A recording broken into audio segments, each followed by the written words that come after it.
السلام عليكم ورحمة الله وبركاته.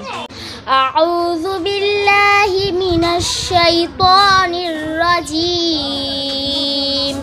بسم الله الرحمن الرحيم. عما يتساءلون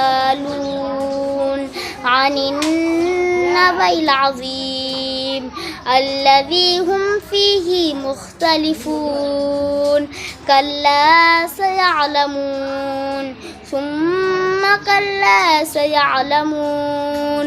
ألم نجعل الأرض مهادا والجبال أوتادا وخلقناكم أزواجا وجعلنا نومكم سباتا وجعلنا الليل لباسا وجعلنا النهار معاشا وبنينا فوقكم سبعا شدادا وجعلنا سراجا وهاجا وأنزلنا من المعصرات ماء ثجاجا. صدق الله العلي العظيم.